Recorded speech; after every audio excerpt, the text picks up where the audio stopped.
오래됐지. 혹시 테스트 문제 중에 물집 파트 질문 있으십니까?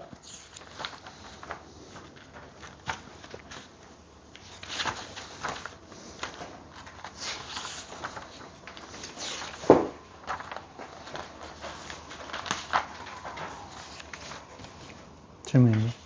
없어. 잘 봤다며, 시험.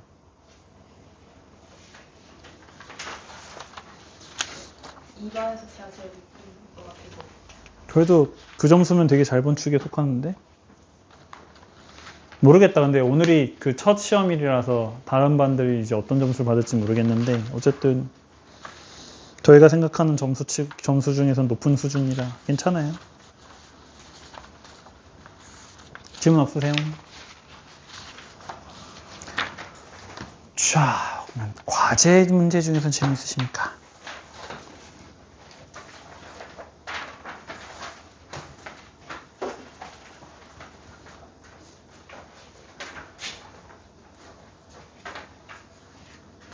사 4강의 에너지 전환과 효율 파트에서 질문 있으시면 질문 받겠습니다. 20번. 몇 번이요? 20번.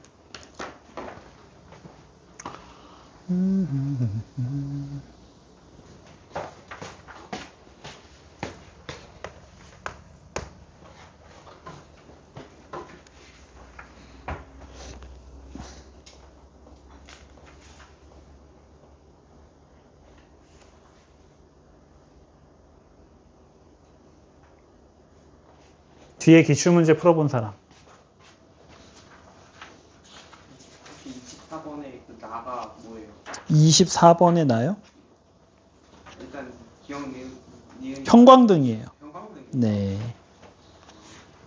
안 보여 그림이? 아니 그냥 공처럼 보여. 아, 네. 형광등입니다. 뒤에 기출문제 풀어본 사람 없어요?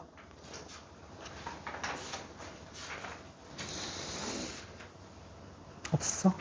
뭐 내가 안 풀어도 된다고 하긴 했지만 나중에 풀어도 돼요. 그러세요. 왜냐면 여기에 47번이 이게 시험 시간에 풀기엔 좀 어려운 문제라 생각해서 혹시 푼 사람 있나 해가지고 물어봤습니다. 47번이 좀 어려워요.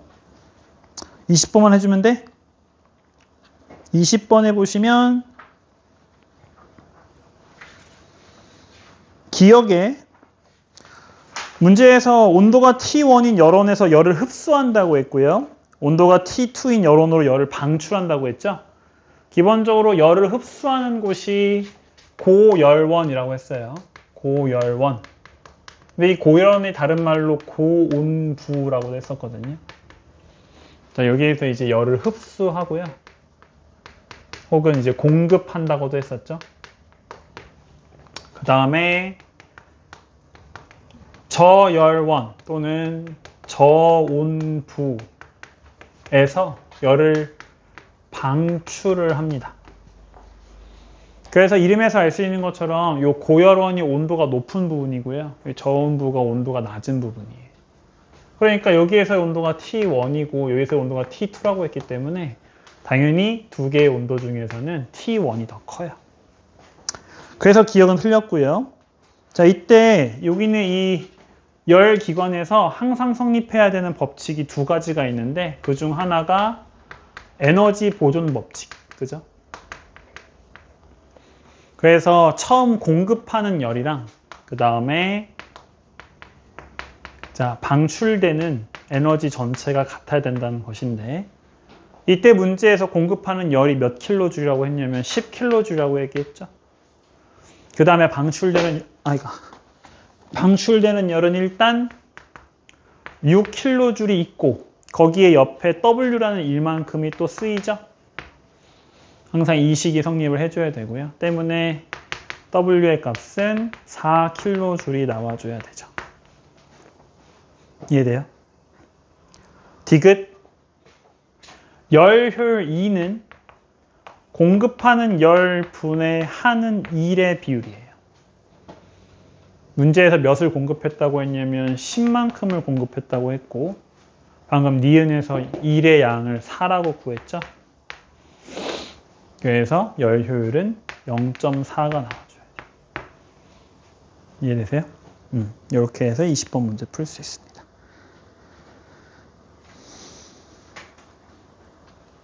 또 뒤에 기출문제 안 풀었으면 아마 앞에 있는 문제들은 그렇게 어렵진 않았을 것 같아요. 자, 그래서 그렇게 풀어봐주면 됐고, 다은이 그래서 과제 올렸니? 올려. 왜 안 올려? 올려야 내가 했다 안 했다를 얘기해 줄 수 있지. 쉬는 시간에 올려요? 네. 자, 그러면 오늘 시간이 너무 많이 남는데? 네? 그건 불가능하지 않냐? 아까 뭐지? 아까 그 하생쌤도 일찍 끝내주셨는데. 아, 그래? 얼마나? 한 20분. 20분? 그 정도는 괜찮나? 저 1시간 반 정도 일찍 끝낼 것 같아요. 그건 불가능해. 그건 불가능해. 이거 지금 오늘 할 내용은 꽤 많아. 아마 1시간 넘길 텐데, 그러면 제가 한 9시, 근데, 야, 2시간 수업, 2시간 수업 중에 30분을 날려먹고 일찍 보내면 내가 너무 꿀받는 거 아니냐?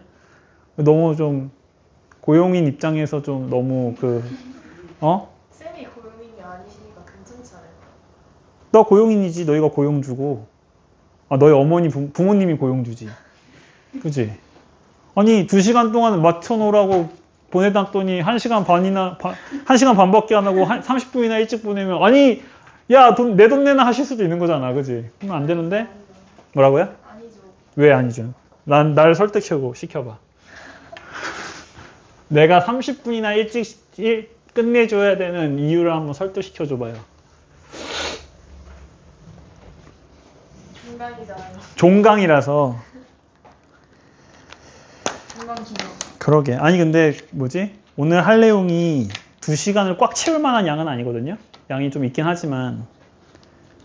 그래서 아마 부지런히 하면 아마 9시 정도에 끝날 것 같긴 한데, 또 할 것도 없는데 30분 붙잡고 있는 건 좀 그러니까 제가 좀 일찍 끝내는 드릴게요. 좀 일찍은 끝내드리고. 근데 30분은 좀 너무한 것 같고 앞에 재상쌤이 20분 정도 일찍 끝내셨다고 하니까 한 20분 정도? 면은 뭐 여러분들이 좀 약간 이렇게 게으름 피면서 집에 가면 얼추 그죠? 10분 정도 일찍 끝낸 걸 할 수 있으니까 그 정도는 괜찮지 않을까, 그죠? 그래서 오늘은 네, 우리 시험이 화생 시간에 끝날 거라서 이제 원래 교재에 없는 5강을 추가로 붙였는데요. 내용은 그렇게 어렵진 않습니다. 그렇게 어렵진 않고 그냥 신재생 에너지라고 하는 부분에 대한 추가 설명을 하고요. 문제만 몇 문제 같이 수업 시간에 풀어보고 나머지는 여러분들이 뭐 나중에 풀든 아니면 과제로 이번 주에 한번 해보든 여러분들 자율로 맡길 거고, 대신 오늘 시간이 좀 남으니까 원래 설명 안 하려고 했던 내용까지 조금 설명해서 제가 한 20분 정도 일찍 끝나는 거에 맞춰서 한번 진행해 보겠습니다. 원래 여기 시험에서 박살이 나가지고 막 질문 받고 이래야 이제 시간이 대충 맞는 건데 너무 다들 잘 봤네. 좋아요. 자, 그래서 5강의 신재생 에너지.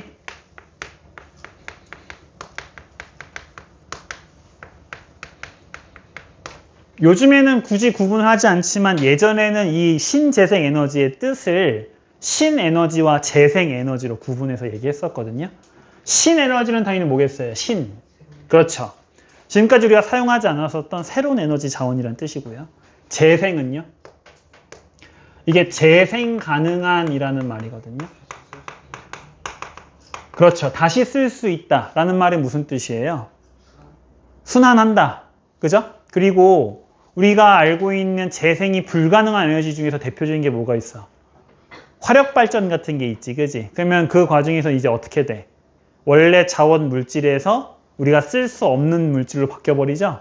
그 쓸 수 없는 물질들이 대부분 어떤 물질들이야? 공해 물질들인 경우가 많죠. 그래서 이 재생 가능한이라는 말 안에는 친환경적이고 거기에 다시 사용이 가능하다라는 말이 들어있다라고 생각하시면 될 것 같아요.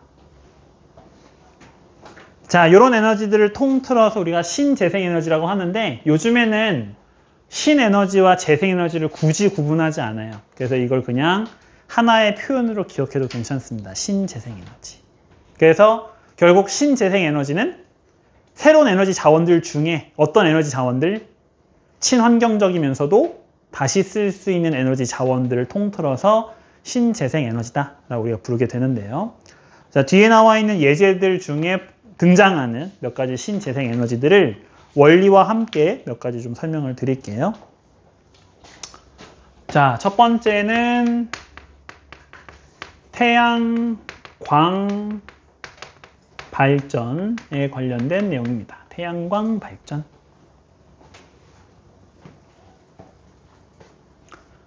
자, 제가 일부러 광을 강조했죠? 그죠? 무슨 발전도 있기 때문에 태양열 발전도 있기 때문에 둘을 구분하기 위해서 태양광 발전이라는 표현을 쓴 거예요. 자, 이 태양광 발전의 근원 에너지, 근원 현상은 뭐죠? 무슨 에너지로부터, 무슨 현상으로부터 발생하죠? 태양의? 그렇죠. 태양의 에너지는 태양의 수소 핵융합이 근원이죠. 수소 핵융합이 갖고 있는 에너지를 우리가 통틀어서 뭐라 불렀죠? 핵 에너지라 불렀죠. 때문에 태양광 발전의 근원 에너지는 수소 핵융합으로부터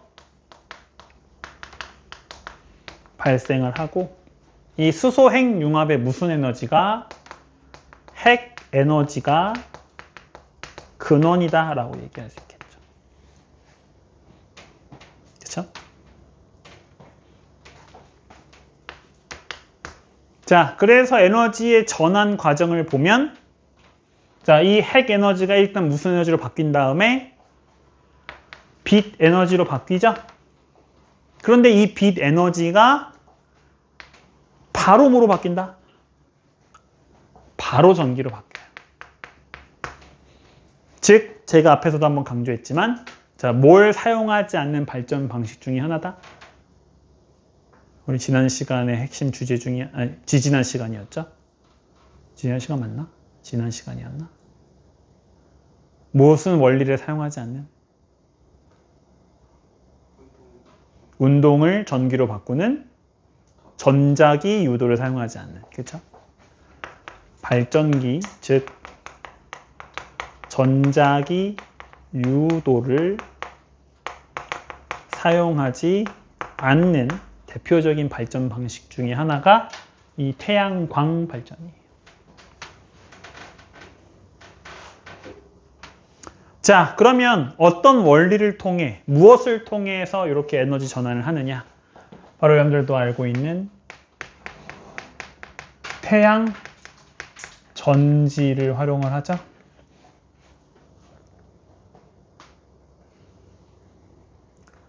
태양 전지는 다양한 재료를 이용해서 만들 수 있는데 우리 고등학교 과정에서는 특히나 뭘 이용해서 만든 태양 전지? 바로 반도체를 이용해서 만든 태양 전지에 대한 얘기를 주로 하게 됩니다. 여러분들 1학기 때 반도체 어디까지 배웠어요? P형 N형 반도체 배웠어요? PN 접합 반도체 배웠어요? 안 배웠어요? P형 N형만 배웠어요? 접합까지 안 했어요? P형 N형만 배웠어요? 여러분들이 배운 P형 반도체가 뭐였죠? 양공, 그렇죠. 13족 원소를 도핑하고 뭐가 풍부한? 양공이 풍부한 반도체를 P형 반도체라고 부르죠? 자, N형 반도체가 뭐였죠? 그렇죠. 얘는 뭘 도핑해요? 15족 원소를 도핑하고 뭐가 풍부해요? 그렇죠. 여기까지 배웠다는 거죠?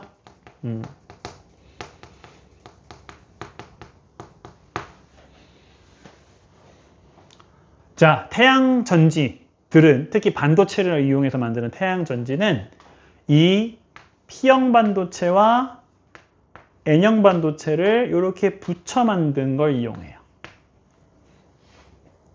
그래서 한쪽이 N형, 한쪽이 P형인데요.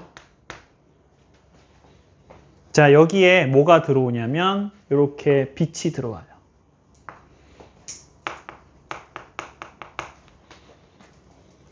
그러면 이 N형에는 뭐가 풍부하다고 했죠? 전자가.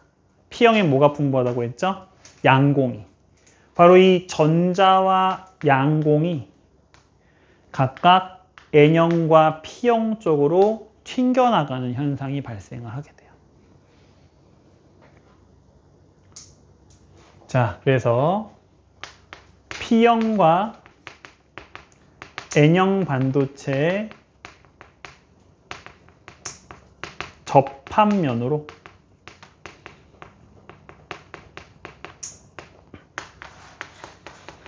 빛이 들어가서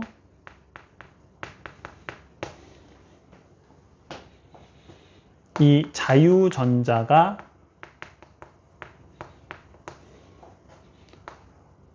N형으로 운동하는 현상이 발생을 하게 됩니다. 당연히 양공은 P형 쪽으로 움직이게 되는 거고요. 이 현상을 물리학에서는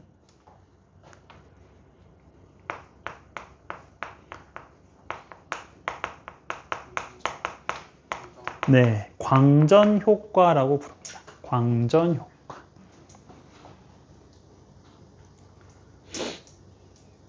광전 효과가 정확하게 무슨 현상이고 어떤 원리인지는 모르셔도 되고 그냥 자유전자가 빛에 의해서 운동하게 된다 정도로만 기억해 주시면 되고요.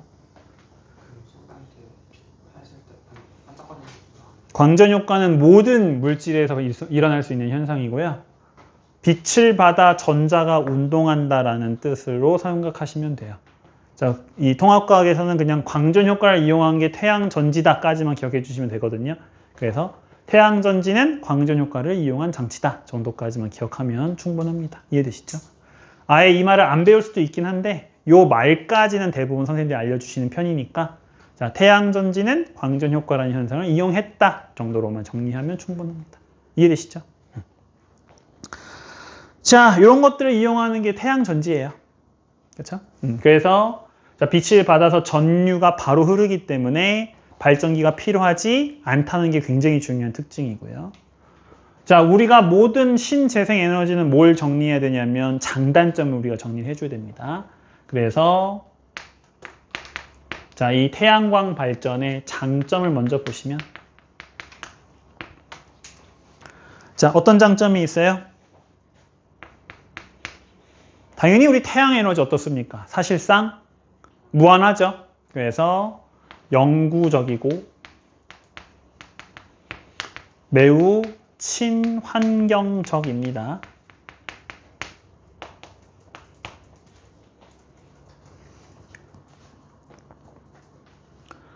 자, 태양광 발전에 또 장점이 뭐가 있을까요?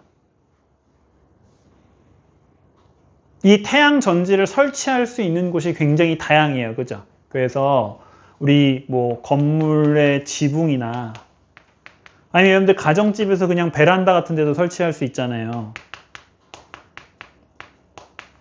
그죠? 그 다음에 또 어디도 설치할 수 있어요? 우리 쉬는 땅들, 농사를 잠깐 쉬고 있는 농지 같은데, 그죠? 그래서 이 사용하지 않는 땅 등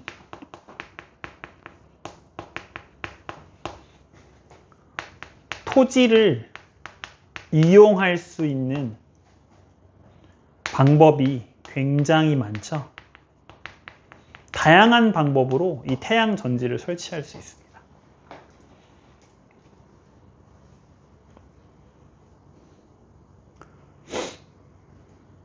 자, 얘는 모터 같은 게 들어가지가 않아요. 그래서 고장이 잘 안 나요.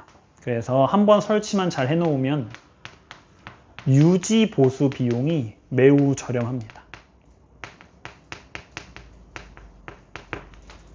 그렇대요. 네, 저는 한 번도 직접 설치해보거나 사용해본 적은 없어서 정말 그런진 모르겠는데 이런 게 이제 대표적인 장점이라고 합니다. 이해되시죠?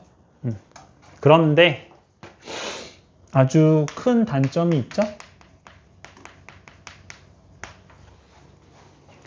자, 유지보수는 쉬운데 그렇죠. 초기 설치는 굉장히 비싸요.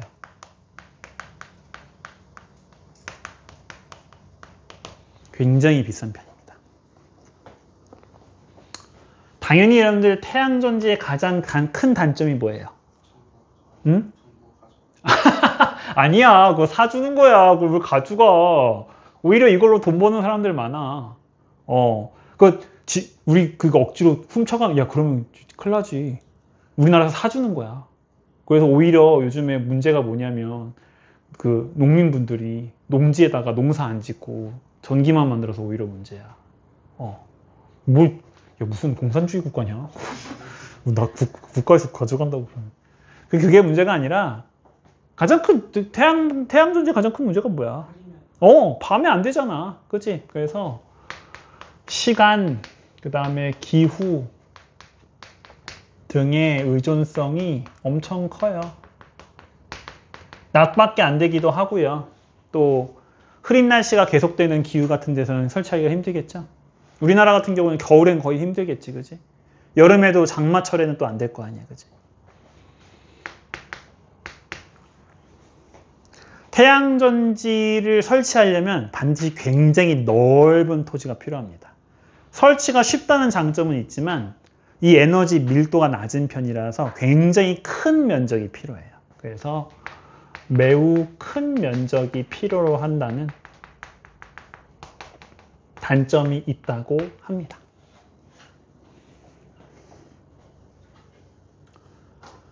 가장 큰 문제가 되고 있는 게 이 초기 설치 비용이 크다는 거래요. 그래서 제가 알기로 요즘은 가격이 좀 바뀌었다고 하는데 일반 가정집에서 설치하는 이 조그만 태양전지 있죠. 그게 초기 설치 비용이 한 3천만 원 정도 든대요. 그래서 그 3천만 원 비용을 이익을 뽑으려면 적어도 한 5년은 유지를 해야 이익으로 돌아갈 수 있고 그거보다 적게 쓰면 이제 오히려 손해가 될 수 있다는 거죠. 3천만 원이면 솔직히 엄청 큰 돈이잖아요. 그죠? 그래서 엄청 싸지 않다. 굉장히 비싼 편이다. 자, 이런 단점들이 있다고 합니다. 여러분들 학교에서 PN 접합 반도체를 자세하게 안 배웠다면 아마 이 파트를 자세하게 배울 가능성이 좀 낮을 것 같아요. 그래서 광전 효과를 주 원리로 한다 정도만 기억해주면 될 것 같고 얘가 뭔지에 대해서는 자세히 몰라도 괜찮을 것 같습니다.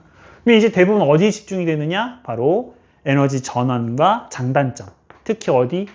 단점. 장점보다는 단점에 주로 집중들 많이 하거든요.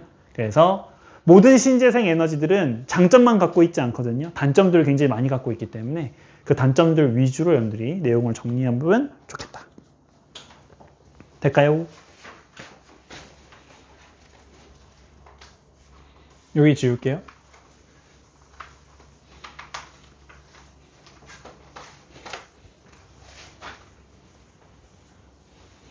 자, 두 번째 발전 방식은 풍력 발전입니다. 풍력 발전.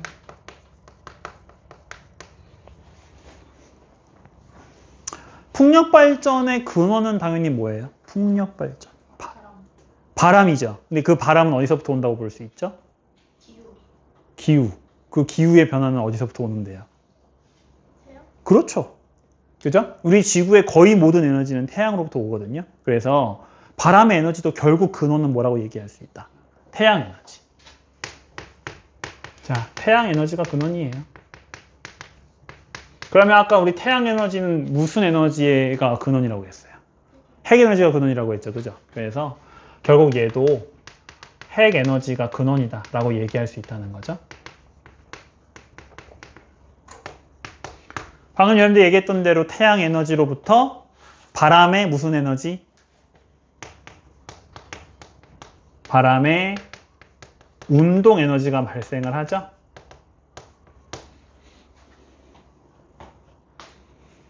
자, 이 바람의 이 운동 에너지가 풍력 발전 어떻게 생겼습니까?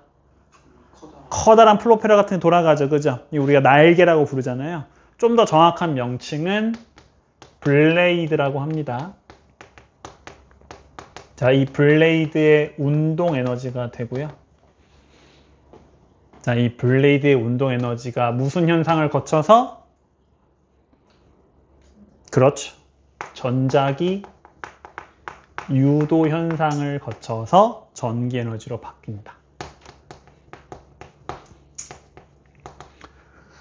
학교에서는 블레이드라는 표현 대신 그냥 날개 이렇게 써줄 수도 있을 것 같아요.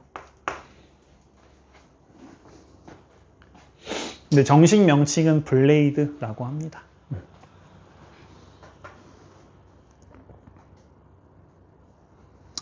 몇 가지 이 풍력 발전 생각보다 고난도 기술이래요.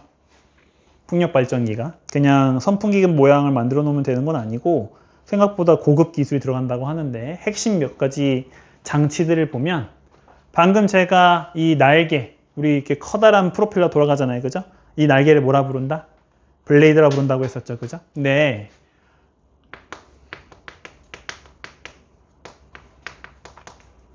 이 바람이라고 하는 게 어떨 땐 엄청 쓸 때도 있고 엄청 약할 때도 있잖아요. 그죠? 특히 풍력 발전이 효과가 있으려면 초속 14m/s 정도가 넘어야 굉장히 빠른 바람이 불수록 좋대요. 그러면 태풍 한가운데서 놓으면 되느냐? 그것도 안 좋다고 합니다. 너무 빠르면 이 날개가 부러지거나 고장날 수 있기 때문에. 그렇죠? 그래서 이 바람이 계속 변하잖아요. 그지? 그러면 그러다 보면 어떻게 될 수 있어? 방금 얘기했던 것처럼 바람이 너무 빨라가지고 이 날개가 부러질 수도 있고 또 어떨 때는 바람이 충분히 빠르지 않아서 제대로 안 들어갈 수도 있겠죠. 그래서 이 블레이드의 각도를 바람에 따라 조절하는 기술이 필요하다고 합니다. 자, 그 시스템을 피치 시스템이라고 부른대요.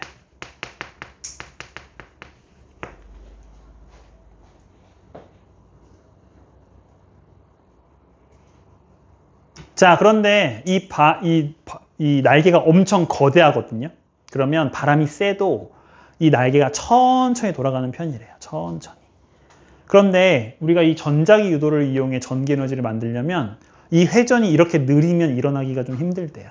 그래서 이 속도를 굉장히 빠르게 고쳐줘야 되는데 바로 이 블레이드의 속도를 더 빠르게 바꿔서 전달해주는 부분이 있다고 합니다. 자, 요걸 기어박스라고 하기도 하고요. 한자로는 증속부라고도 한대요. 그래서 전자기 유도가 더 쉽게 일어날 수 있도록 속도를 빠르게 전달해주는 부분이 있어야 된다. 이해되시죠? 그 다음에 자, 이게 날개가 이건 그리지 마세요.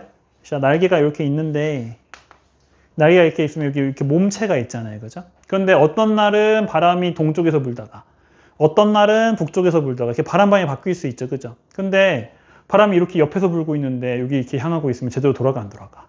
안 들어가지, 그지? 바람 방향을 이렇게 봐야 되잖아. 그래서 이 중심, 이 구동부가 바람 방향에 따라서 이렇게 돌아가야 된대요. 그래서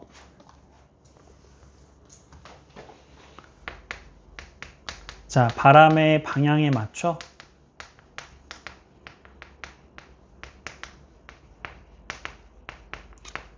이 풍력 발전기의 방향을 조절해주는 장치가 있어야 된다고 합니다.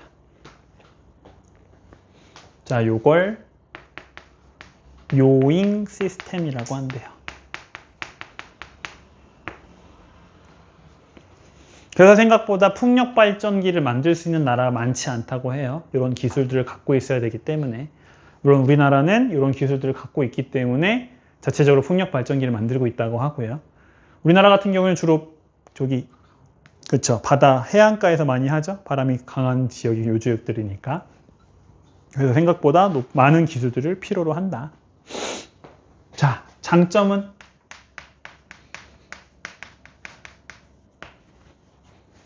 어떤 장점이 있을까요? 응? 맞아요. 이게 방금 설명한 태양광 발전보다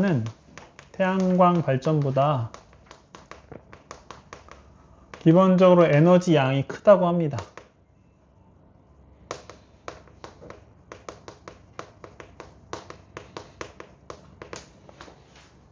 또 이게 프로펠러는 엄청 큰데요. 이 프로펠러를 엄청 위로 올려야 되거든요. 그러면 오히려 밑에 있는 공간은 어때? 밑에는 이제 이것도 그리지 마세요. 이렇게 풍력 발전기가 있잖아. 그냥 위에 날개는 이렇게 커. 근데 우리가 이 날개 근처에 사는 거 아니잖아. 이 밑에 살잖아. 그치? 그럼 여기는 어때? 공간이. 그쵸? 여기는 별로 안 드는 거야. 그치? 어차피 이 날개는 엄청 높이 있기 때문에 사람이 뭐 부딪히거나 이럴 일 없거든. 그러니까 오히려 이 아래쪽에 있는 우리가 공간을 이용할 수 있는 방법이 좀 더 많겠죠. 그죠? 그래서 이 타워라고 하는데 타워 아래쪽 공간은 상당히 적게 필요로 하기 때문에 공간을 이용할 수 있는 효율 자체는 굉장히 크다고 할 수 있겠죠.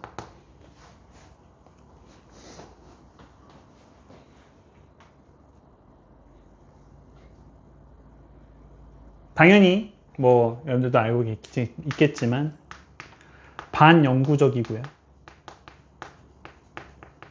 그 다음에 당연히 발전 중에 오염 물질이 배출되지 않죠. 친환경적이다 라고 얘기할 수 있겠습니다. 자, 근데 생각보다 단점도 꽤 커요. 그죠? 비싸다. 응? 비싸다. 비싸다.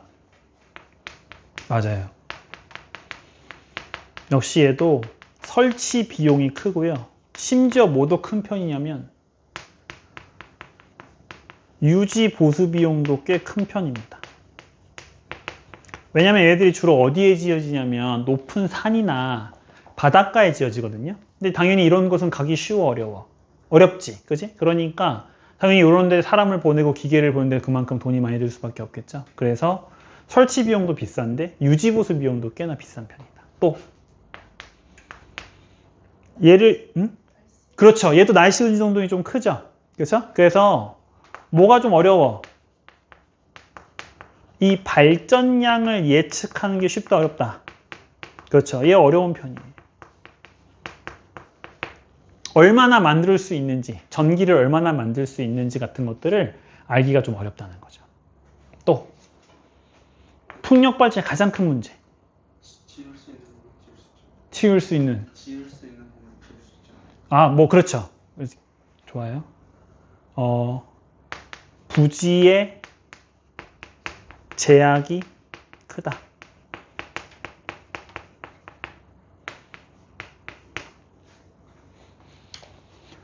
풍력발전기를 집 근처에 짓는 건 쉽지 않대요. 왜?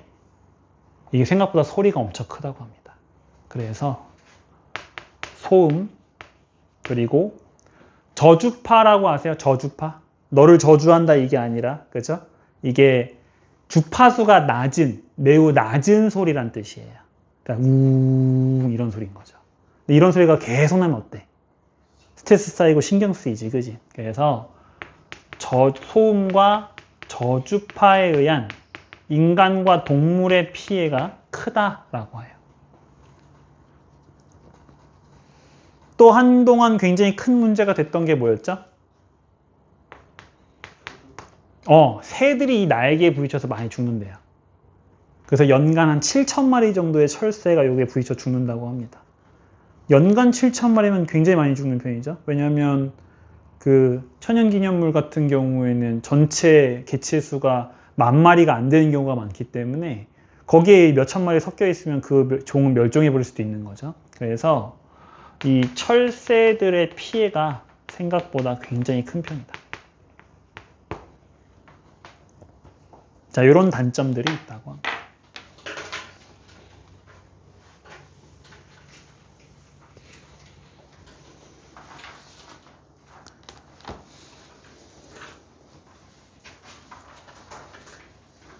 너무 빨리 풀면 안 되는데. 거의 1시간을 버텨야 되는데. 문제 풀어야지. 자, 6쪽에 10번과 14번 문제.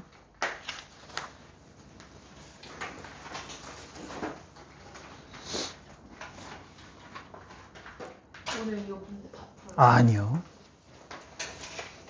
다 푼다고 하면 삐지려고 그랬지. 다 안 풀 거예요. 10번과 14번 문제 뒤쪽에 있는 32번과 33번만 풀겠습니다. 10번, 14번, 32, 33번.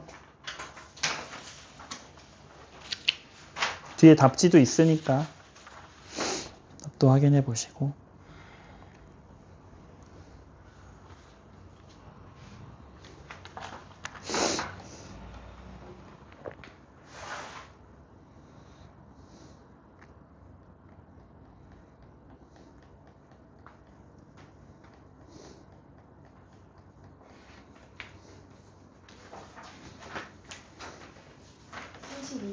네, 32, 33번입니다.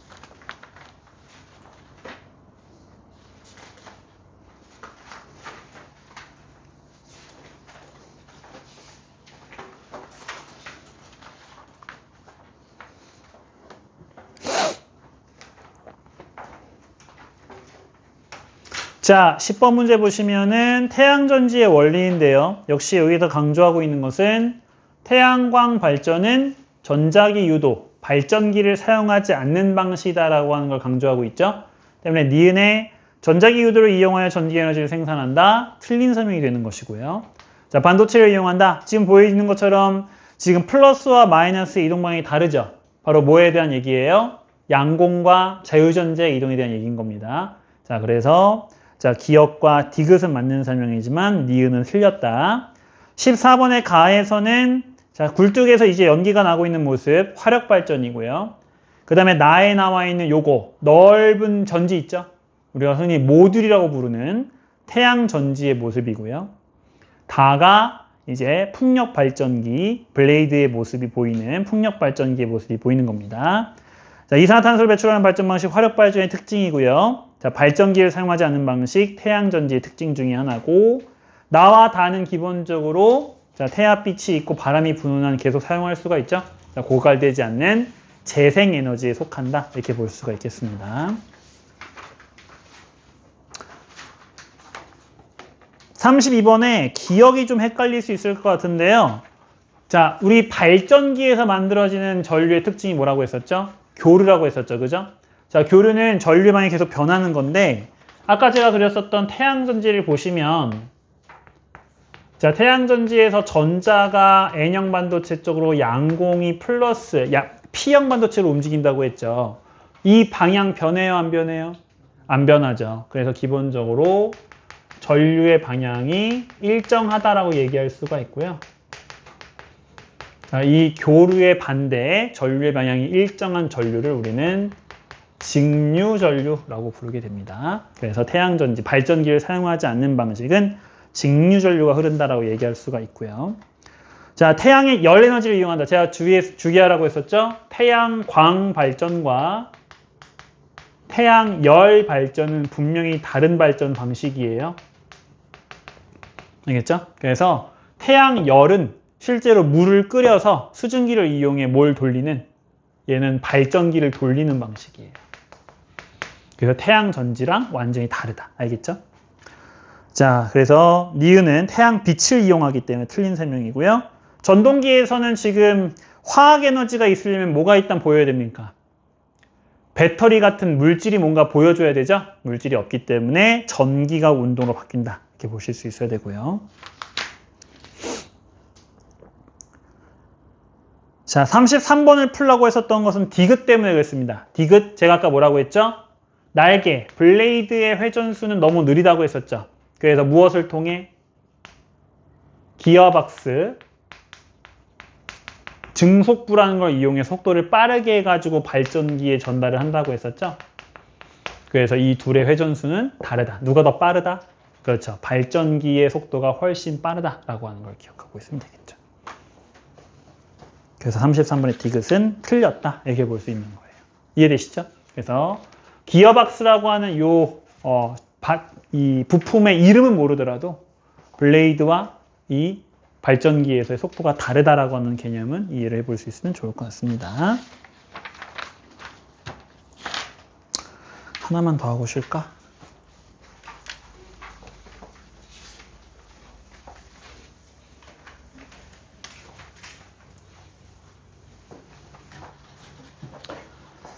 자, 세 번째는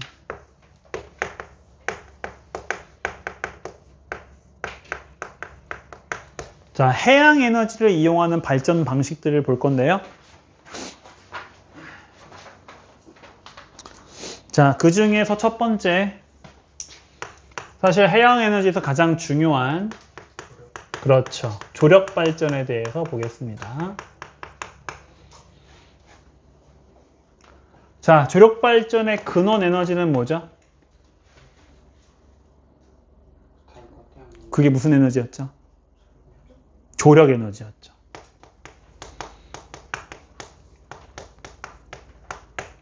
자, 조력 에너지가 근원입니다. 이거 되게 중요하죠? 우리가 보고 있는 대부분의 발전 방식들은 태양 에너지가 근원인 경우가 많아요. 그죠?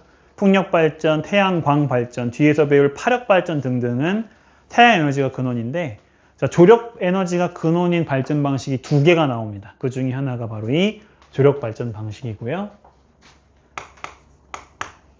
그래서 에너지의 전환 과정을 보면 이 조력 에너지가 자, 물의 높이 차에 의한 위치 에너지로 바뀌고요. 자, 이 위치 에너지가 운동 에너지로 바뀌면서 자, 역시 얘도 뭘 이용하는 발전 방식이다? 발전기를 이용한 발전 방식이죠. 전자기 유도를 이용하게 되고 그래서 전기 에너지로 바뀌는 자, 요런 에너지 전환 과정을 갖습니다. 가운데 있는 위치 에너지는 선생님들에 따라서 얘기 안 할 수도 있어요. 알겠죠?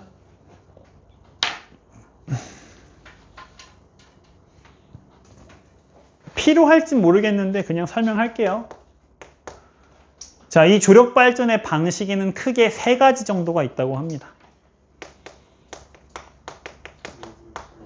아, 맞아요.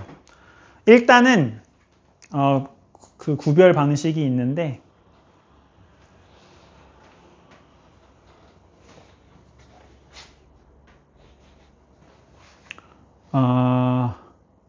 네, 이 가로를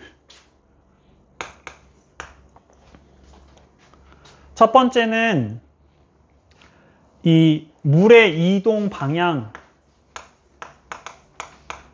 이동 방향? 잠시만요.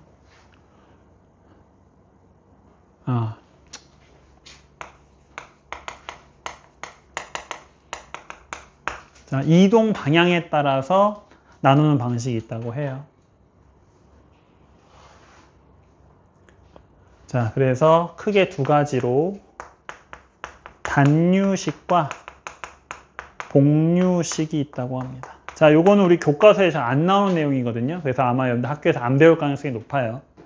근데 오늘 시간도 많고 할 것도 없고 그래서 약간 과하게 설명하는 거니까 그런가 보다 하고 넘어가시면 됩니다. 단류식은 밀물 또는 썰물 중 하나에서만 발전을 하는 거예요. 밀물에서 발전을 하거나 썰물에서 발전을 하거나 두 가지 중에 하나만 선택하는 거고요. 그러면 당연히 복류식은 뭐겠어요? 그렇죠. 밀물, 썰물 모두에서 발전을 하는 방식을 옥류식이라고 합니다.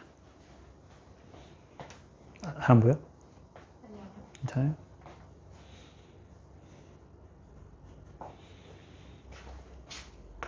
두 번째는 그러면 밀물과 썰물 중 언제 발전하느냐에 따라서 이제 나누시게 되는데 발전 타이밍에 따라 다시 둘로 구분을 하게 되는데 그 방식이 창조식과 낙조식이 있다고 합니다. 창조식은 밀물 때 발전을 하는 거고요.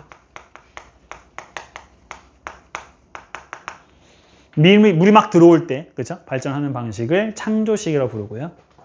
낙조식은, 그렇죠. 밀물 때, 자, 물을 가둬뒀다가 썰물 때 발전을 하는 방식을 낙조식이라고 합니다. 우리나라는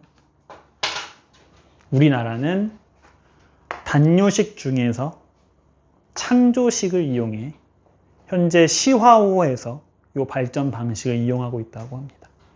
그렇대요.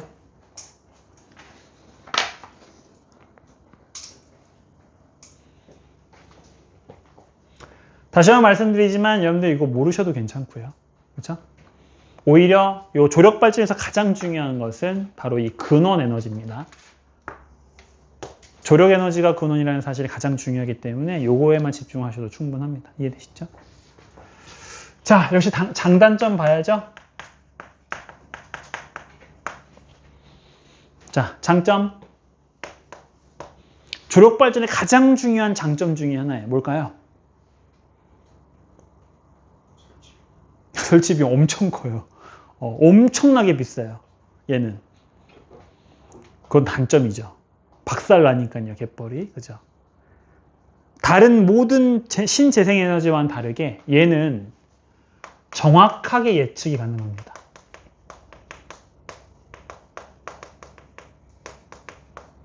왜? 여러분들 그 밀물 썰물 일어나는 거 정확하게 알아요, 몰라요? 정확하게 알아요. 그리고 이날 얼마나 일어날지도 예측이 가능해요. 그죠? 왜냐하면 밀물 썰물은 태양과 달의 운동에 따라서 항상 정해진 시간, 정해진 날에만 일어나죠. 때문에 얘는 발전량 예측이 매우 쉽습니다. 또 엄청나게 대규모로 짓기 때문에 얘는 발전량 자체가 매우 커요.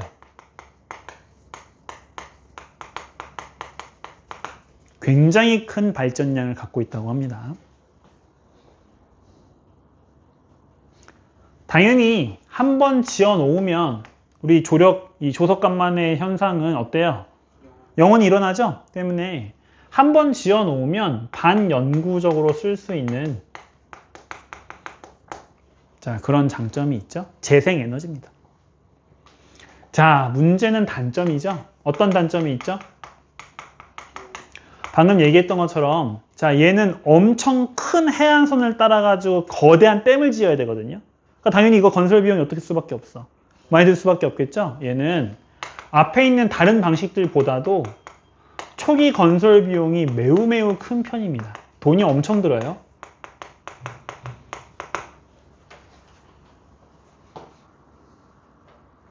또 아무데나 지을 수 있다 없다. 우리나라의 동해안에 이거 지을 수 있어요 없어요? 없어요. 뭐 어떤 조건이 있어야 되죠? 아니요. 갯벌이 나는 곳이 뭐가 크죠? 조석 간만의 차가 크죠. 우리나라 서해안이 조석 간만의 차가 전 세계 10위죠. 그 정도로 커요. 그런 곳에만 지을 수 있습니다. 그래서 기본적으로 입지 조건이 까다로운 편이에요. 아무데나 못 짓습니다.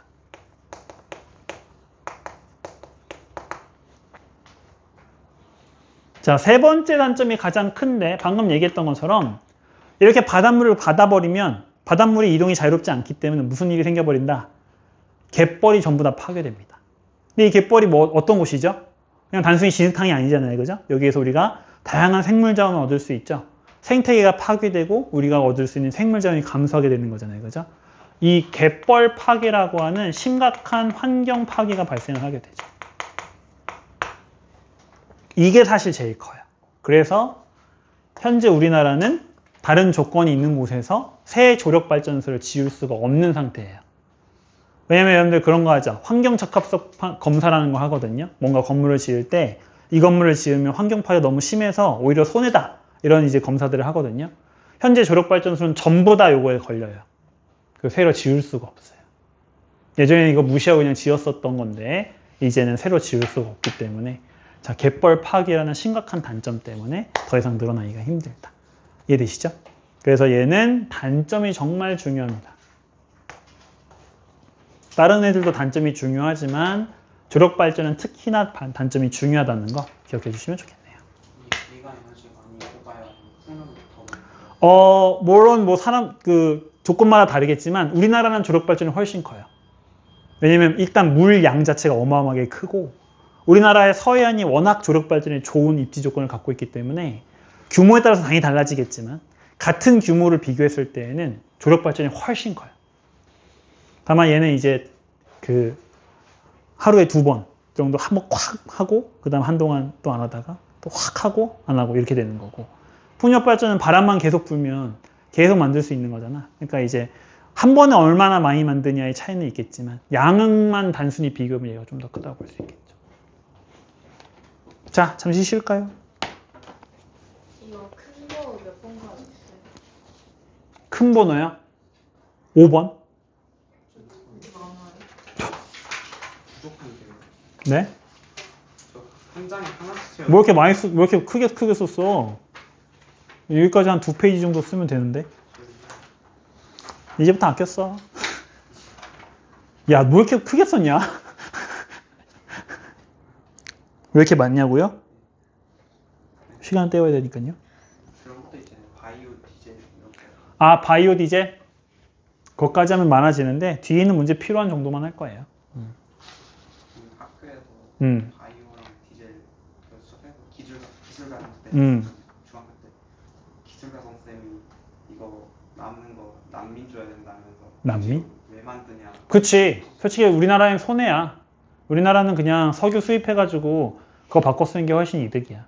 이제 돈 없는 나라에서 자원 살 돈이 없으니까 그런 거 대신하는 거지. 우리나라는 솔직히 별로 이득은 아니에요. 그래서 우리나라는 안 하고 있어.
와우.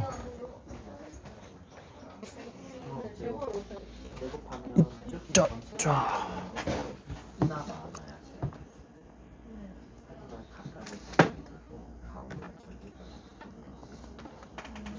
근데 이게 안에가 마이너스 1이도 마이너스 7. 그러니까 이거나 얘를 제곱하면 얘를 제곱하면 똑같아.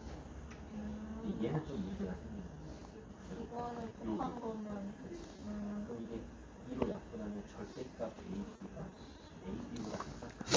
이거 너무 당연하지. 얘 양수 나오면 갖다 놔도 되고 음수 나오면 얘 양수 나오니까 절대로 나와.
토요일은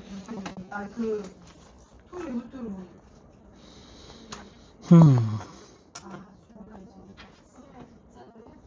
토요일 날 아침에 도착하는 게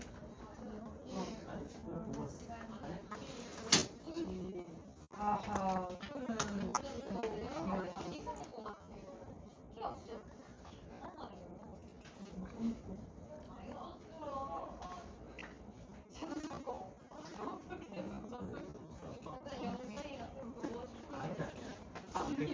지금 이들 잘해서 최선을 다해달라고.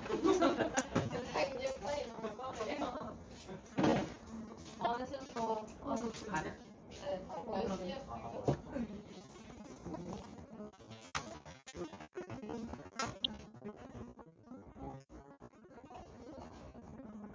네네.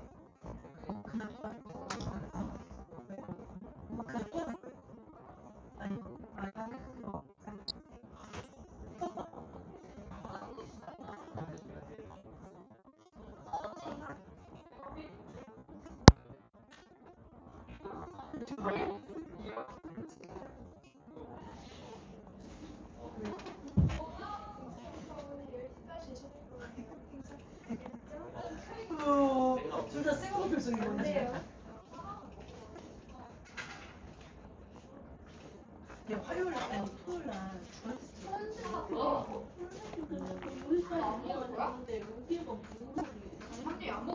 그래서 q 대신에 2K를 넣어. 토요일 날 집에 도착하긴 하는데 그 4K 제곱 빼기 그 4K보다는 하나 작은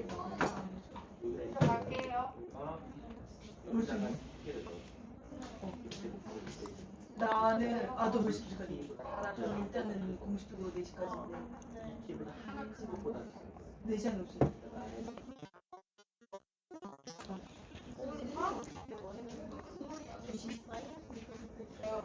2시는 힘들 수 있을 것 같아 3시? 왜냐면 어쨌든 여기는 4K에서 4K 월요일은 혹시 올 수 있어요? 이게 4K 빼고 마이너스 4K 플러스니까 월요일 안 되고 더 뺐네? 토요일에 2시 반에 기점으로 2시 반까지 올 수 있으면 2시 반이 안 되면은 그럼 수요일이나 무슨 뭐 있으면 수요일은 올 수 있는 일단은 토요일 날 3시 전에 학원에 올 수 있으면 오는 걸로 토요일 날 3시 전에 올 수 있으면 오는 걸로 근데 만약에 3시가 넘을 것 같다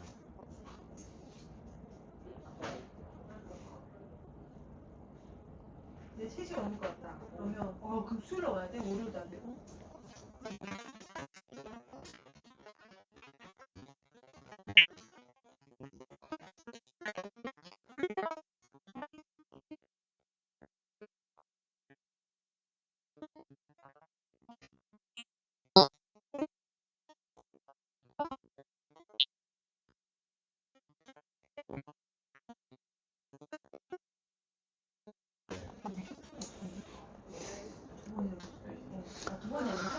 아이고.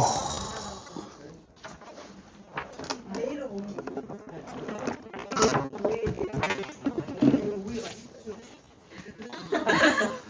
있으라면 있어야죠. 논리는 이란 거다.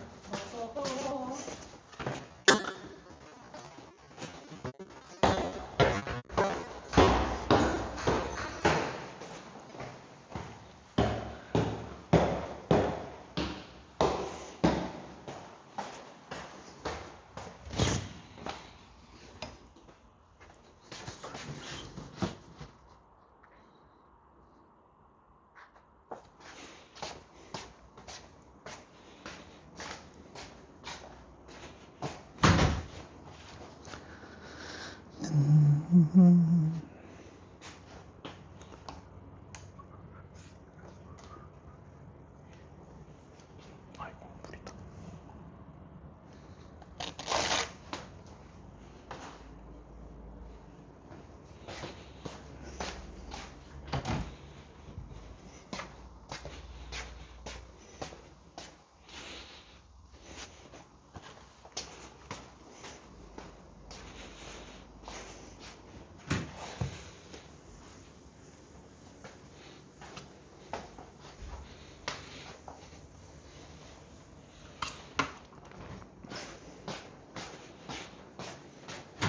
아.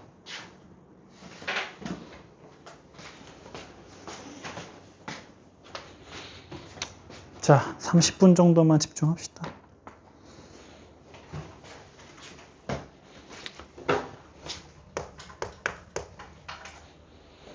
해양 에너지를 이용하는 두 번째 발전 방식은 조류 발전입니다.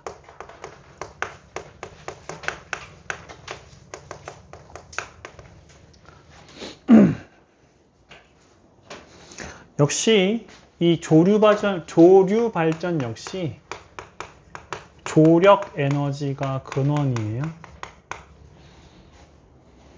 다만 자, 앞에 있었던 조력 발전과의 차이점은 자, 조력 발전은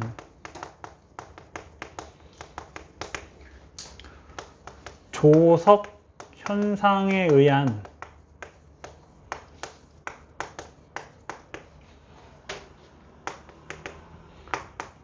바닷물의 위치 에너지를 이용하는 게 조력 발전이에요. 즉, 밀물 때는 물이 높아지죠. 썰물 때는 물이 낮아지잖아요. 둘 사이의 이 높이 차, 요걸 이용하는 방식이 조력 발전이에요. 다만 조류 발전은 역시 얘도 조석 현상을 이용하는 건 맞는데 그로 인해서 발생하는 바닷물의 운동 에너지를 이용하는 거예요. 그래서 밀물과 썰물 때 물이 확 들어왔다가 나가잖아요. 그죠?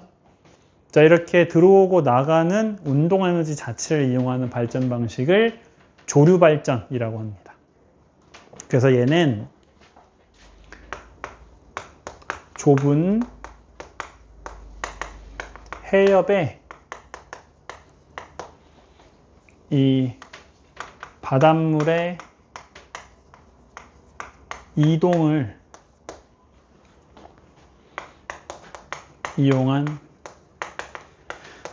발전 방식이라고 볼 수 있겠고요.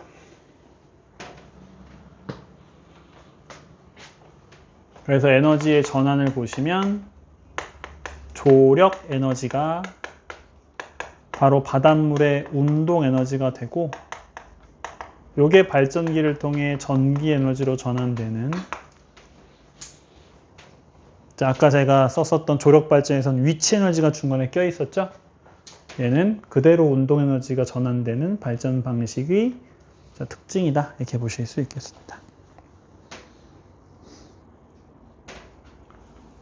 다만 조류 발전은 우리 교과서에 안 나오는 발전 방식이에요. 뒤에는 예제도 없습니다. 다만 우리나라에서 시범적으로 실험을 하고 있고 또 가능하면 이제 이런 것들을 이제 설치하려고 계획 중이라고 알려져 있어서 그냥 소개만 드린 거고요.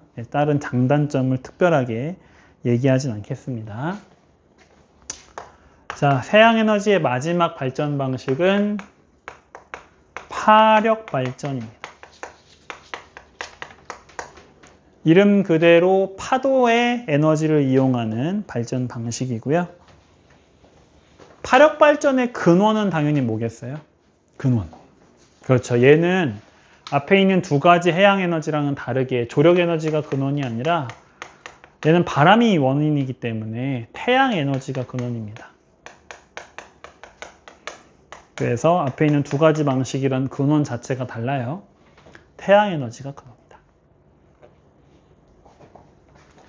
자, 그래서 에너지를 보면 파도의 운동 에너지가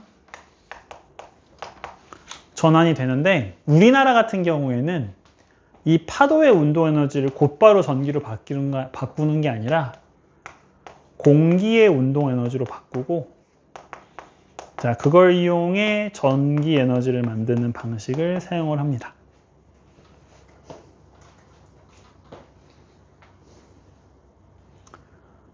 자, 요게 이제 파력 발전의 에너지 전환 과정이다. 이렇게 보시면 될 것 같아요. 자, 역시 이것도 몇 가지 방식들이 있다고 알려져 있는데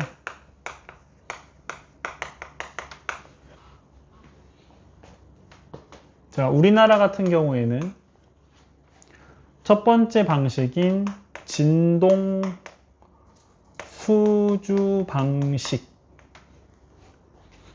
걸 이용한다고 합니다. 자, 요거는 그림을 간단하게 보시면 좋은데요. 뒤에 있는 그림과도 이어져요. 자, 이 파력 발전소를 어떻게 짓냐면 이렇게 바다랑 이어지게 이제 만들어요. 근데 여기는 이제 아래쪽에 바닷물이 이렇게 차는 거예요. 그러면 여기에서 어떻게 되겠어? 파도가 치겠지. 파도가 치면 바닷물이 이렇게 위아래로 왔다 갔다 하겠죠. 자, 이 바닷물에 파도에 의해서 진동이 발생을 하는데 그러면 자, 여기 이제 이 발전소에 이 윗부분이 이제 공기가 차 있죠. 이 공기가 이 바닷물이 왔다 갔다 하는 거에 따라서 이렇게 움직이는 거예요. 공기가 이렇게 진동을 하는 거예요. 그러면 이제 여기다 뭘 설치하면 되겠어? 여기다가. 그렇죠. 발전기를 설치하면 되겠죠? 그래서 이렇게 바닷물이 왔다 갔다 할 때 공기가 왔다 갔다 하는 자, 이 힘을 이용해서 발전기를 돌리는 자, 이런 방식을 진동 수주형이라고 하고요. 자, 이게 우리나라에서 실험을 하고 있는 방식이라고 합니다.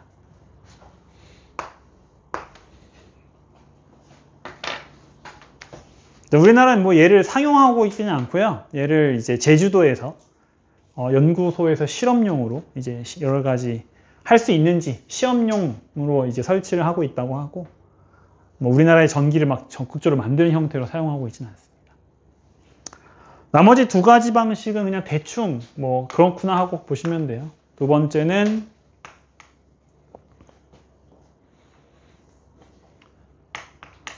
가동 물체형 발전 방식이라는 건데 이 바닷물 위에 같이 바닷물과 함께 움직이는 물체의 운동 에너지로 전기 에너지를 직접적으로 만드는 방식이라고 하고요. 뭐 얘는 아무데나 지을 수 있다는 장점이 있다고 해요. 그렇구나 하고 넘어가시면 되고요. 세 번째 방식은 월유형이라는 방식이 있다고 하는데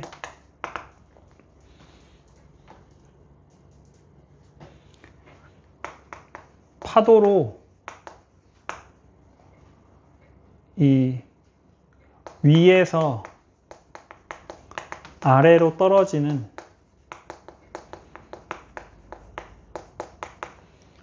물의 운동 에너지를 바로 전기 에너지로 바꾸는 방식을 쓰는 게 원류형이라는 방식이라고 합니다.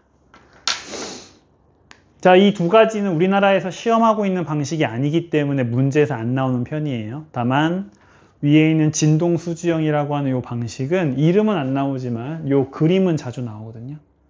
그래서 대략적으로 어떤 원리인지 이해를 해보시면 돼요. 바닷물이 이렇게 위아래로 진동하면 공기가 함께 왔다 갔다 하면서 발전기를 돌리는 방식이다.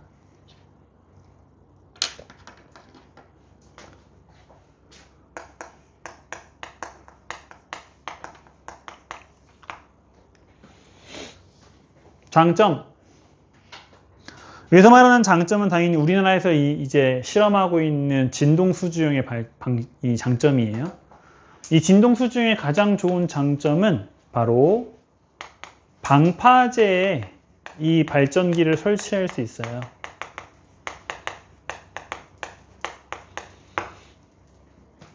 그래서 따로 이 발전소를 설치할 필요 없이 방파제와 함께 설치할 수 있기 때문에 공간적인 이점이 있겠죠? 당연히 친환경적이에요. 오염물질 배출이 없죠.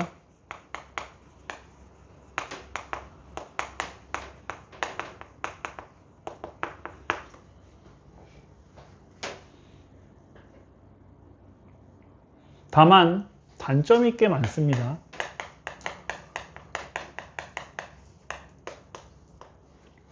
앞에 있는 조력 발전과 정반대로 파도에 따라서 발전을 하기 때문에 발전량 예측이 전혀 안 됩니다.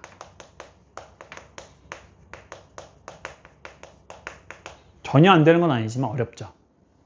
얼마나 전기를 많이 만들 수 있는지에 대한 정확한 예측이 불가능하고요. 방금 제가 방파제 만든다고 했잖아요. 그죠? 파도를 직접 맞겠죠. 어떻다? 그렇죠. 파손과 여러 가지 손상이 심해요. 그래서 유지 보수가 매우 어렵습니다. 그만큼 돈도 많이 들겠죠? 유지 보수뿐만이 아니라 얘는 이제 파도가 센데 지어야 되니까 꽤 먼 바다에 지어야 된대요. 가까운 바다에 지으면 그 발전량이 별로 크지 않대요. 그래서 처음 설치하는 것도 어렵습니다. 그래서 아직은 여러 가지 시험용으로만 사용하고 있는 발전 방식이 요 파력 발전이라고 합니다. 자, 뒤쪽에 있는 두 문제 정도만 풀어볼 건데요. 18번과 19번 문제입니다.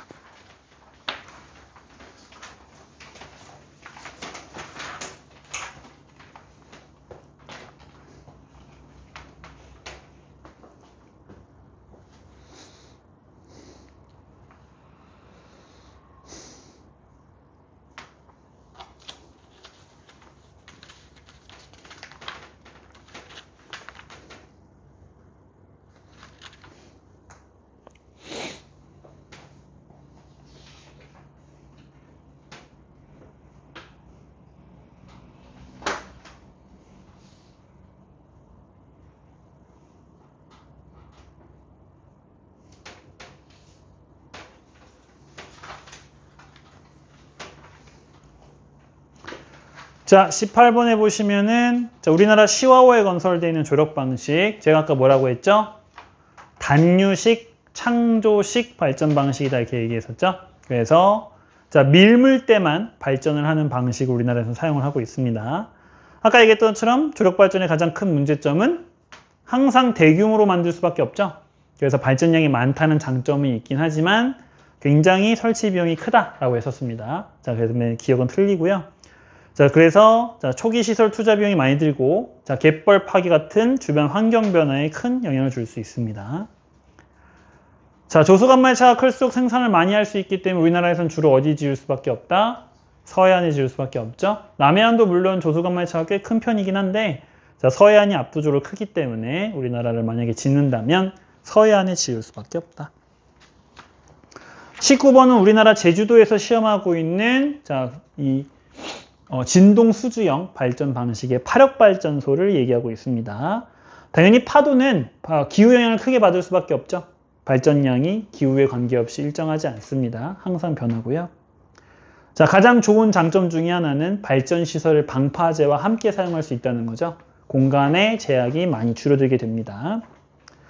파도가 칠 때 높이 차이로 공기를 압축한다. 아까 얘기했던 것처럼 바닷물의 진동이 공기의 진동을 일으킨다. 자, 이 말을 이렇게 바꿔 썼다는 거 보시면 되겠습니다. 자, 마지막이네요.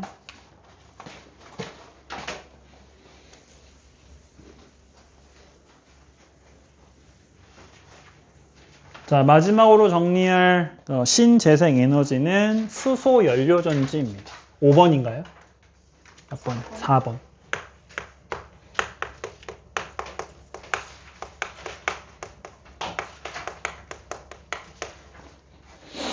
자, 일단 연료전지라는 말이 무슨 뜻이냐면 말 그대로 연료를 이용해 전지를 만들겠다라는 거예요. 연료라는 건 뭔가요? 불을 붙였을 때 열이 나오는 애들을 연료라고 부르잖아요. 그래서 그런 연료들한테 불을 붙이지 않고 얘를 뭘로 만들겠다? 전기 에너지로 만들겠다. 이런 뜻이 되는 겁니다. 그런데 그 연료로 뭘 쓰겠다? 수소를 쓰겠다. 그죠? 자, 요게 수소 연료 전지의 뜻이에요. 자, 수소 연료 전지의 구조는 뒤에 있는 문제에서도 똑같이 그려져 있는데 이제 다음과 같이 그려집니다. 자, 위쪽에 물질이 들어오는 이 통로가 두 개가 있어요. 양쪽에. 자, 그 다음에 여기에 이제 커다란 통이 있는데요. 이 중에 한쪽으로 물질이 빠져나가는 곳이 있습니다. 그래서 여기에 물질이 공급되고요. 여기로 빠져 배출이 되는데, 자, 대충 이런 구조로 여러분들 그려볼 수 있습니다. 자, 그리고 자, 여기에는 커다랗게 이렇게 양쪽에 전극을 준비를 해요. 대개는 탄소 전극이나 금속 전극을 준비할 수 있는데 그냥 여러분들은 전극이로만 기억하시면 됩니다. 자, 전극이니까 여기 위에 뭐가 연결이 돼 있어야 돼요? 도선이 연결이 돼 있어야 되겠죠? 도선이 이제 전류가 흐른다는 걸 보여주기 위해서 뭐 저항이나 전구를 많이 그려놓는데 여러분들 전구 기호 어떻게 되죠? 그렇죠. 이렇게 돼 있죠? 그죠? 그래서 이렇게 전구를 표시를 하는 경우가 많습니다. 뒤에 나와 있는 문제에서도 나와 있다시피 대부분의 수소 연료 전지의 구조는 다음과 같이 되어 있어요. 이해되시죠? 이제 한쪽에 이 양쪽에 다른 물질들을 넣어주는데 한쪽에다가는 바로 방금 얘기한 이 수소라는 물질을 넣어줘야 되겠죠? 자, 수소가 이렇게 들어가는데 자, 이렇게 수소가 공급되는 전극을 말 그대로 수소 전극이라 부르기도 하고요. 수소가 뭐의 역할을 하고 있다고 했기 때문에 연료의 역할을 하고 있다고 했었죠. 그래서 이 전극을 연료 전극이라고도 부릅니다. 수소 전극, 연료 전극. 자, 반대쪽에다가는 뭘 넣어줘요? 공기를 넣어줍니다. 근데 이 공기를 넣어주는 건 공기가 목적이 아니라 그 안에 있는 산소가 목적이에요. 그렇다고 해서 산소 전극이라고 부르지는 않습니다. 일반적으로 그냥 공기 전극이라고 부르는데요. 자, 이 공기 전극의 목적은 산소입니다.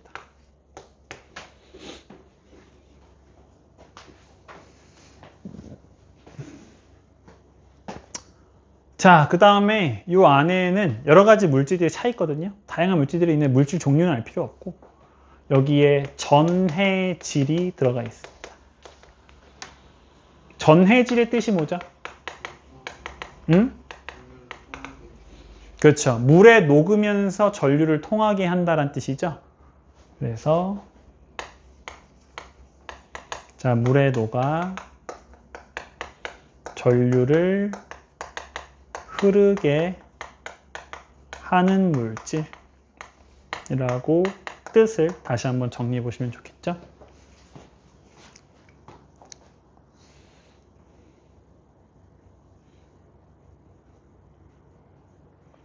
괜찮나요?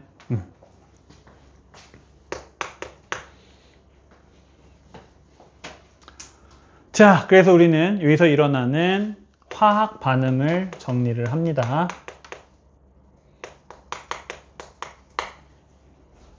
자, 화학 반응은 뭐예요? 자, 여기 수소 전극과 공기 전극의 반응을 각각 써주셔야 되는데요. 수소 전극은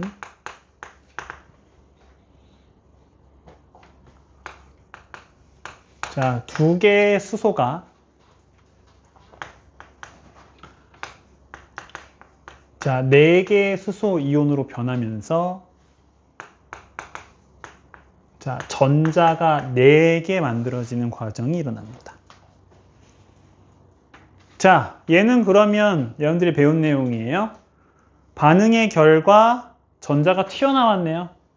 자, 이런 화학 반응 우리가 뭐라 불렀죠? 그렇죠. 얘를 산화 반응이라 불렀죠. 그래서 우리는 이 수소 전극이 산화 반응이 일어나는 산화 전극이라고 얘기하기도 합니다. 자, 그 다음 전자가 나왔죠? 우리 전극 중에서 전자가 나와서 반대쪽으로 간다고 생각을 했을 때, 그죠? 전자가 나오는 전극은 무슨 극이에요? 다시 전극이 있어요. 전극은 여러분들 플러스와 마이너스 전극이 있다는 거 알고 계시죠? 플러스와 마이너스 중에서 마이너스 성질을 갖고 있는 전자가 나오는 전극은 플러스 극이에요? 마이너스 극이에요? 마이너스 극이에요. 전자가 나오는 건 마이너스가 나오기 때문에 마이너스 극이죠. 산화가 일어나는 전극은 무조건 무슨 극이다? 마이너스 극이라고 얘기할 수 있어요. 수소 전극은 전지의 마이너스 극이 되는 겁니다. 이해되시죠? 자, 그러면 이 수소 전극에서 발생한 전자와 수소가 이동을 하겠죠. 그렇죠? 여러분들 그림을 이렇게 그려주시면 좋아요. 얘네 둘이 이렇게 이동을 하거든요. 그런데 얘네들이 이동하는 경로가 달라요. 수소 이온은 자, 여기 전해질이라고 하는 물질들이 가득 차 있었죠? 여기서 수소가 만들어졌죠? 그냥 전해질을 통해서 반대쪽으로 이동을 해요. 그래서 이 수소 이온들은 전해질을 통해서 이동을 합니다. 그런데 전자들은요? 전자들은 위에 뭐가 연결되어 있었죠? 도선이 연결되어 있었죠. 그죠? 그래서 이 전자들은 도선을 통해서 이동을 하게 돼요. 자, 그래서 자, 요거는 여러분들 안 그려도 괜찮아요. 그래서 수소이온 만들어졌죠? 이 수소이온은 전해질을 통해서 이렇게 반대쪽으로 그냥 이동을 하는 거예요. 그런데 전자들은요? 그렇죠. 위에 있는 도선을 따라서 이렇게 이동을 하는 거예요. 어떤 느낌인지 이해되세요? 제가 방금 글을 쓴 걸 그림으로 표현하면 이렇게 얘기해 볼 수 있어요. 자, 그러면 이렇게 이동한 얘네들이 어디에 가는 거예요? 반대쪽에 있는 공기전구로 가는 거죠? 그러면 이 공기전극에는 자, 반대쪽에 있는 수소전극으로부터 온 수소이온과 거기에 전자와 거기에 뭐가 더 추가가 되는 거죠? 그쵸. 여기에 들어온 산소가 이렇게 추가가 되는 거죠. 그쵸? 자, 그러면 얘네들이 합쳐져서 뭘 만든다? 물을 만들게 돼요. 자, 그러면 이 공기 전극에서 뭐가 일어났죠? 전자를 받았죠. 발생한 전자를 받았잖아요. 그죠? 화학 반응에서 뭐가 일어난다? 그렇죠. 환원이 일어나는 거고요. 자, 얘는 전자가 들어가는 곳이니까 당연히 무슨 극? 그렇죠. 플러스 극이라고 얘기할 수 있겠죠. 이해되시죠? 자, 그러면 우리는 이 두 반응을 하나로 합쳤을 수 있어요. 어떻게 합쳤을 수 있다? 두 개의 수소와 그렇죠? 죄송해요. 하나의 산소가 합쳐져서 그렇죠. 물이 만들어졌다라고 하는 수소와 산소의 산화 환원 반응으로 최종식을 정리할 수 있죠. 이해되십니까? 자, 이 화학 반응이 굉장히 중요한데 당연히 그럴 수밖에 없는 게 당연히 여기 그 진도상으로 얘가 이 기말 파트거든요. 그죠? 그럼 여러분들 앞에 있는 중간고사 파트에서 뭘 배웠겠어요? 산화환원을 배웠겠죠. 그죠? 그럼 여러분들 이미 산화환원을 배운 상태에서 얘가 나오겠지. 그럼 자연스럽게 뭘 물어볼 수밖에 없어. 산화환원 물어볼 수밖에 없겠죠. 그죠? 그래서 중간고사 때 배웠던 내용을 가지고 기말고사에서 사용할 수 있는 그런 파트이기 때문에 당연히 이 화학 반응이 매우 강조가 될 수밖에 없어요. 그래서 여러분들이 이 반응식 정체들을 나중에는 정리들을 좀 해줄 수 있어야 되고요.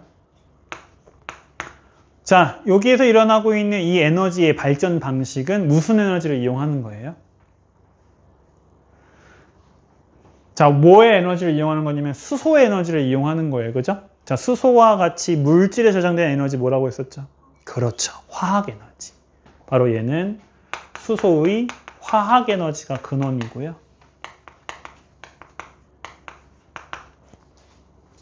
이 수소의 화학 에너지가 곧바로 뭐로 바뀌고 있어요? 바로 전기 에너지로 바뀌고 있죠.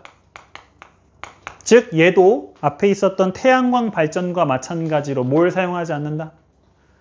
그렇죠. 발전기, 전자기 유도를 사용하지 않는 대표적인 발전 방식이에요.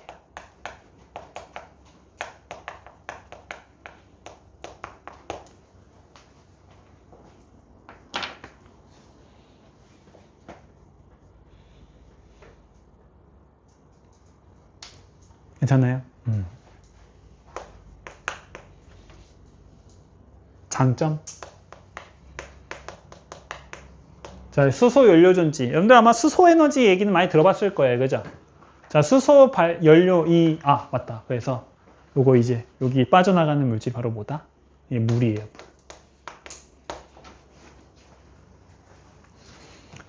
자, 이 수소 에너지의 가장 좋은 장점이 뭘까요?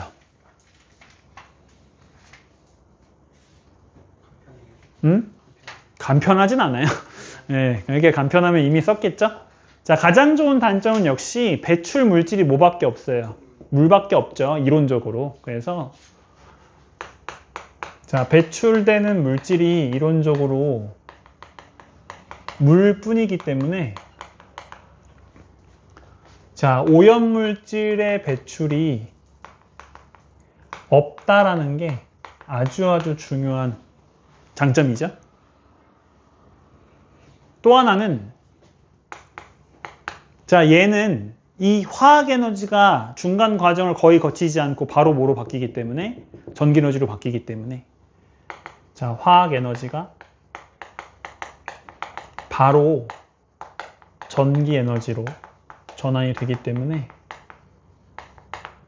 발전 효율이 매우 높다고 합니다.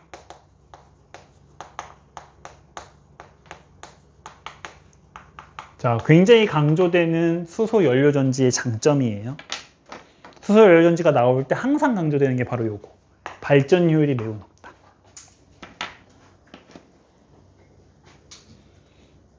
자, 문제는 단점인데요. 자, 단점은 뭐가 있을까요? 비싸다. 왜 비쌀까요?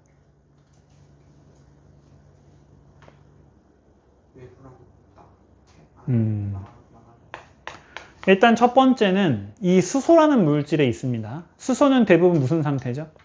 기체 상태예요. 근데 얘 공기 중에서 구할 수 있어요? 없어요? 구할 수 없어요.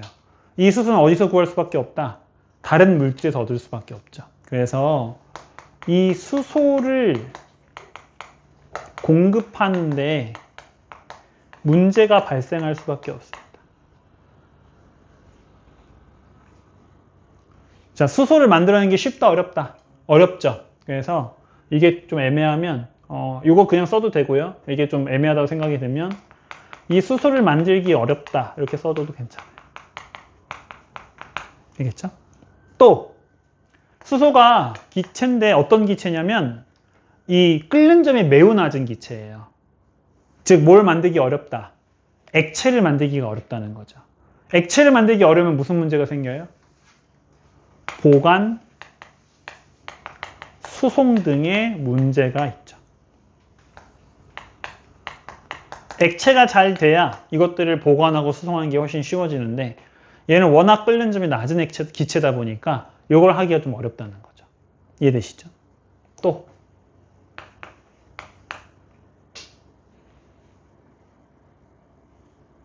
이 정도만 쓸까? 저거 수소 전극은 액체 상태 수소예요, 기체 상태 수소예요? 이게 반응이 잘 일어나려면 기체로 바꿔주는 게 좋죠. 그러니까 처음 공급할 때, 공급하는 순간 기체로 만들어주면 좋겠죠. 하지만 보관할 때는 뭘로 보관을 해줘야 돼? 액체로 보관을 해줘야 되죠. 불 약간 좀 터지지 않아요? 그렇죠. 그래서 보관과 수송이 어렵다의 그런 단점도 들어가게 돼요. 폭발성. 그러니까 폭발성을 우리 화학에서 뭐라고 부르죠? 가연성이라 불러요. 가연성. 그래서 방금 얘기했던 것처럼 끓는 점이 낮다. 그 다음에 가연성이 있다. 이런 성질들 때문에 보관과 수송이 어렵다라는 특징을 갖게 되겠죠.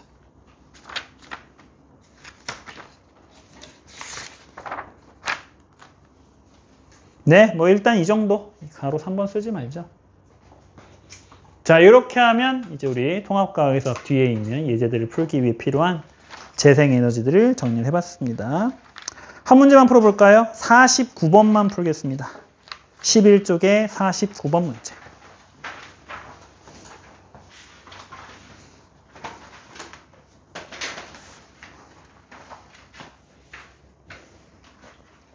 네.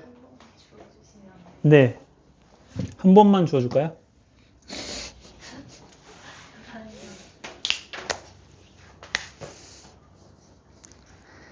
그럼 뭐 주워주는 거 어렵다고. 여러분 주워줄게요.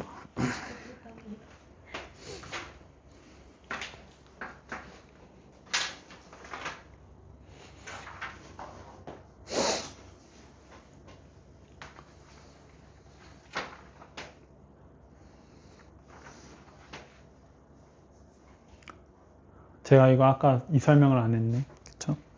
49번에 자, A의 수소가 들어가고 있죠? 자, A는 무슨 전극? 수소 전극, 산화 전극, 마이너스 극이 되는 거고요. 자, B엔 산소가 들어가고 있죠?